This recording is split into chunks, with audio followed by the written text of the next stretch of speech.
Hello everyone, this is Arcade 1000 and I'm playing War Thunder.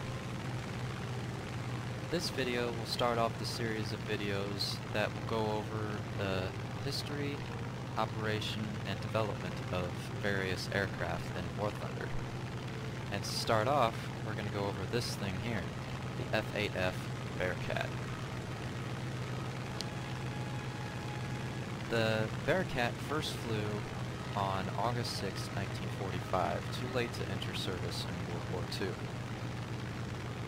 But the production of the the design of the aircraft, more specifically, didn't start until 1942 during a meeting between the Battle of Midway, where several veteran F8F pilots, the CEO of Grumman Aircraft, John, I can't recall his last name, and Lieutenant went on to emphasize one of the most important things about an aircraft's performance, and that would be climb rate. And that connoted with power. During the time, the Allies only had the F8F Hellcat to contend with the Imperial Japanese Navy's latest aircraft, the A6M50. Of course, while the Hellcat was indeed faster than the Zero, well, it certainly wasn't as maneuverable, so they relied purely on its power to get the job done. However, after that meeting, the concept and design of the Bearcat went into place, and the first prototype took flight, as I said before, in 1945.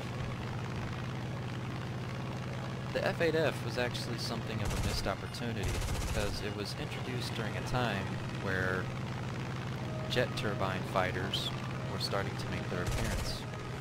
And jet turbine engines were actually had the advantage in ways of energy, climb rate, and top speed. However, the Bearcat was able to contend with these early turbine engine jet fighters such as the Meteor, the MiG-9, and, for sake of completion, the Me-262.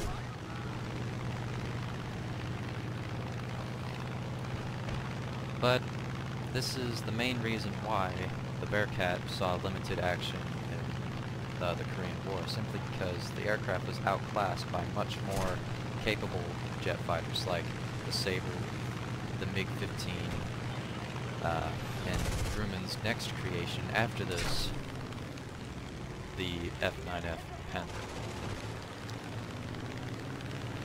Of course, it wasn't all bad news. The United States ordered 200 of these to be sent to the French-Indonesian War, where they would be used by several squadrons for the next few years, and would also be shipped out to the South Vietnamese Air Force, which they would use later in the early parts of the Vietnam War. So despite not seeing much action with the United States Air Force, they were still used in several different air forces during its time.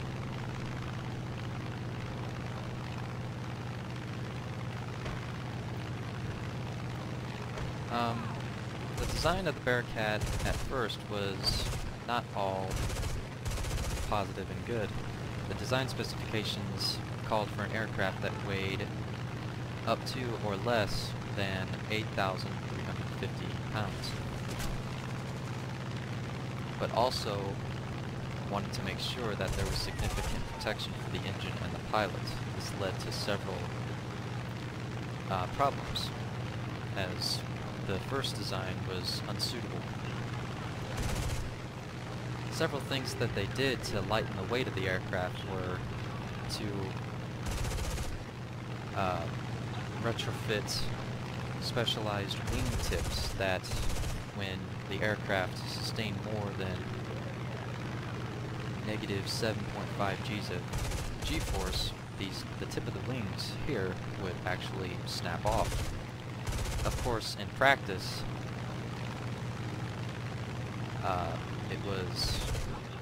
it was considered a good idea, but however, in the heat of combat, where, you know, things are bound to go wrong,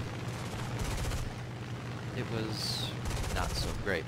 This was later improved by retrofitting explosive devices on the tip of the wings that would blast off both tips of the wings at the same time to increase stability and allow the Bearcat to land perfectly on any size carrier. Other things that they implemented to try and decrease the weight of the aircraft was to change its armament from the typical 650 caliber machine guns to the 4. Despite being reduced to only 4 50 caliber machine guns, these machine guns were upgraded to the electronically boosted M3 50 caliber machine guns. This allowed the Bearcat a significantly high rate of fire over its contemporary aircraft such as the Corsair or, you know, the P-51 Mustang. So firepower was not sacrificed, only changed. Later models of the Bearcat with improved engines would go on to be fitted with things like the 20mm AN M3 cannons to give it a bit more punch.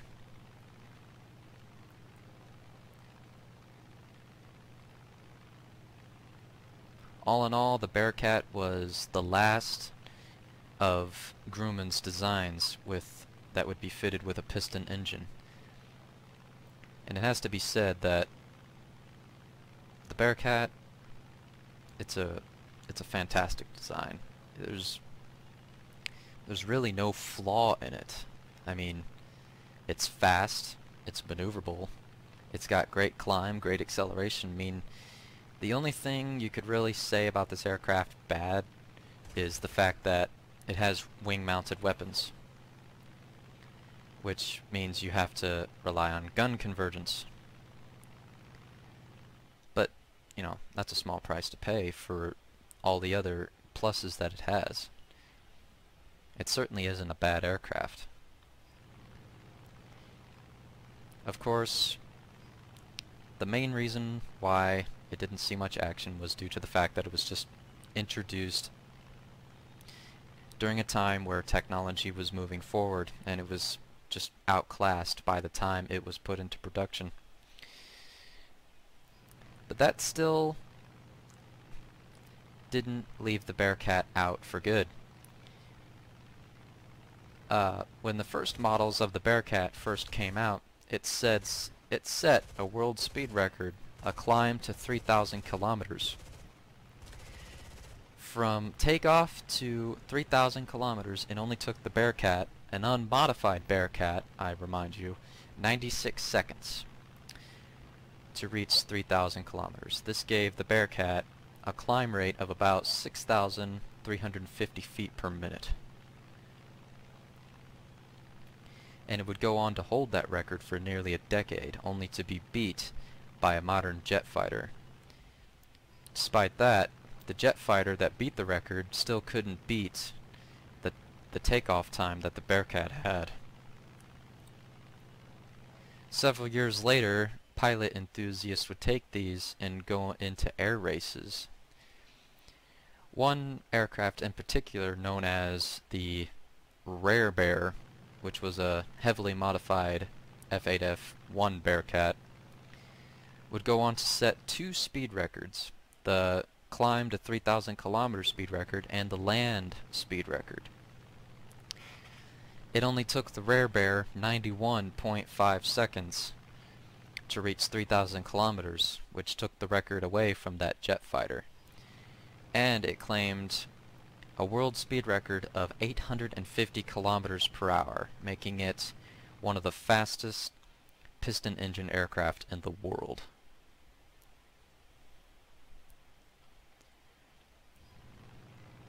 So, how is it in War Thunder? Well, as I've mentioned before, the Bearcat, I believe, doesn't really have a weakness. It's a jack of all trades. It's got firepower, it's got speed, it's got maneuverability. It's all there. But it certainly isn't invincible, not at all. despite it being much more maneuverable than, you know, anything that the Americans used before, you really shouldn't be getting into dogfights with these things. These things have superior energy.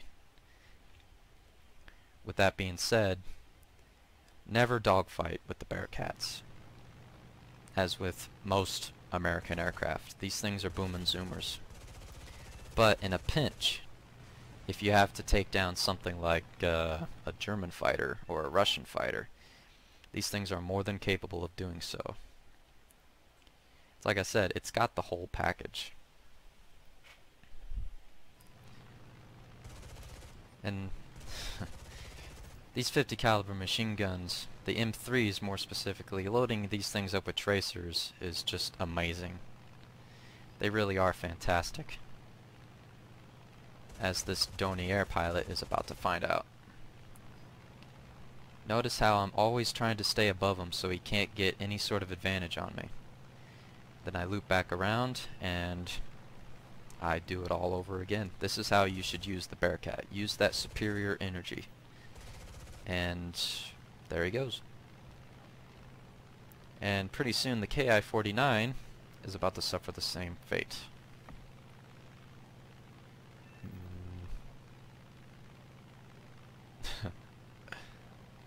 Believe it or not, he got shot down by AAA. Oh well. Yeah, the Bearcat, it's an amazing machine. It really is. To anyone who's grinding the American tech tree line, I cannot recommend this aircraft enough.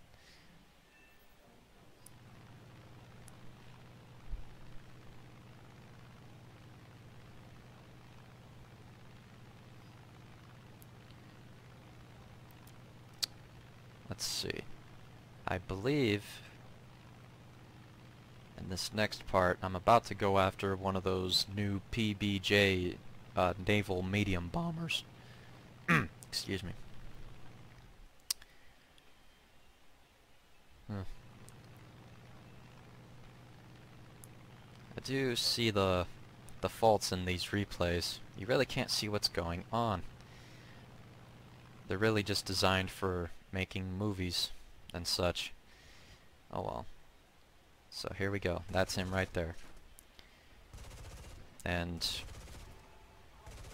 I don't know what the deal is. I mean, we're firing the same gun at each other, and yet his cripples me, whereas I have to unload a whole mess of them into him.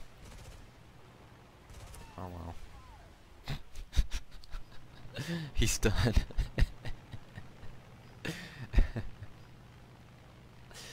Look at him slide all down the mountain. That's hilarious. But unfortunately, that puts this little battle to a speedy conclusion, as pretty soon my engine's about to get cut out, and there it goes.